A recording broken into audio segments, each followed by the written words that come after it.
Let's mic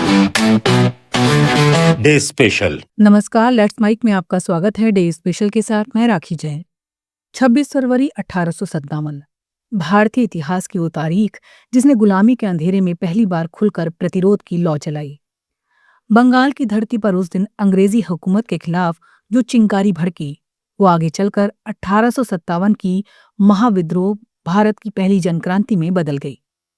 ये केवल सैनिकों का असंतोष नहीं था, बल्कि वर्षों से जमा हो रहा अपमान, आर्थिक शोषण और सांस्कृतिक हस्तक्षेप के खिलाफ फूट पड़ा जन आक्रोश था।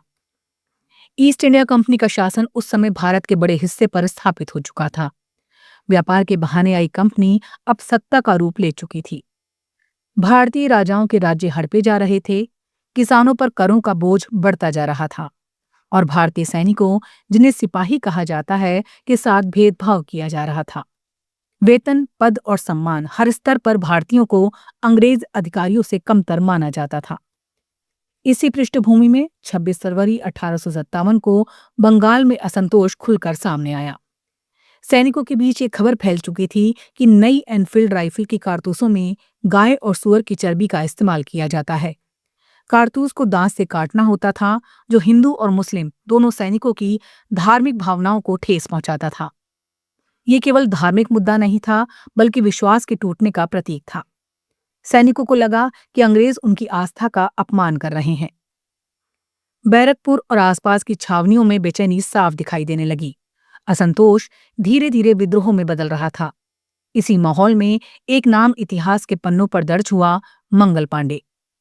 यद्यपि उनका निर्णायक विद्रोह मार्च 1857 में हुआ, लेकिन फरवरी के अंतिम दिनों में जो बेचैनी और विरोध की भावना पनपी, उसने आगे आने वाली क्रांति की नींव रखती थी। 26 फरवरी की ये चिंगारी इसलिए महत्वपूर्ण है क्योंकि इसने ये स्पष्ट कर दिया था कि अंग्रेजी शासन के खिलाफ असंतोष अब दबा नहीं रहेगा।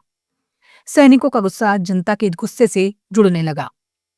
किसानों, कारीगरों और आम लोगों को भी कंपनी शासन की नीतियों से नुकसान हो रहा था। जमीनों की जब्ती, अत्यधिक कर और पारंपरिक उद्योगों का पतन, इन सब ने जनजीवन को संकट में डाल दिया था। इतिहासकारों ने 1857 के विद्रोह को अलग अलग नाम दिए: सिपाही विद्रोह, प्रथम स्वतंत्रता संग्राम या महाविद्रोह। लेकिन एक बात निर्विवाद है, ये अंग्रेजी शासन के खिलाफ पहला व्यापक और संगठित प्रतिरोध था। 26 फरवरी की घटना उस लहर की शुरुआत आहट थी जो कुछ ही महीनों में मेरठ, दिल्ली, कानपुर, झांसी और लखनऊ तक फैल गई। इस विद्रोह में केवल सैनिक ही नहीं, बल्कि कई राजाओं और रानियों ने भी भाग लिया। झांसी की रानी लक्ष्मीबाई, तात्या टोपे और बेगम हजरत महल जैसे नाम आगे चलकर इस आंदोलन के प्रतीक बने। लेकिन हर बड़ी क्रांति की शुरुआत एक छोटे प्रतिरोध से होती है। 26 फरवरी 1857 वही पहला संकेत था कि भारतीय समाज अब चुप रहने को तैयार नहीं है। ये विद्रोह अंततः अंग्रेजों द्वारा दबा दिया गया, लेकिन इसके परिणाम दूरगामी रहे। 1858 में ईस्ट इंडिया कंपनी का शासन समाप्त कर भारत सीधे ब्रिटिश क्राउन के अधीन आ गया। अंग्रेजों ने प्रशासनिक सुधार किए, सेना का पुनर्गठन किया और भारतीयों के प्रति अपनी नीति में सतर्कता बरती। लेकिन सबसे महत्वपूर्ण बात यह थी कि 1857 ने भारतीयों को एहसास दिलाया कि एकजुट होकर सत्ता को चुनौती दी जा सकती है। 26 फरवरी की इस पहली चिंगारी ने एक मानसिक क्रांति को जन्म दिया। ये केवल हथियार उठाने का क्षण नहीं था, बल्कि आत्मसम्मान जागने का क्षण था। इससे आने वाली पीढ़ियों को प्रेरणा दी कि स्वतंत्रता केवल एक सपना नहीं, बल्कि संघर्ष से हासिल की जाने वाली वास्तविकता है। आज जब हम 26 फरवरी 1857 को याद करते हैं, तो ये केवल एक तारीख नहीं रहती, ये उस साहस का प्रतीक बन जाती है जब आम सैनिकों ने साम्राज्य की शक्ति के सामने खड़े होने का निर्णय लिया। ये उस चेतना की शुरुआत थी जिसने अंततः 1947 में स्वतंत्रता का सूर्योदय देखा।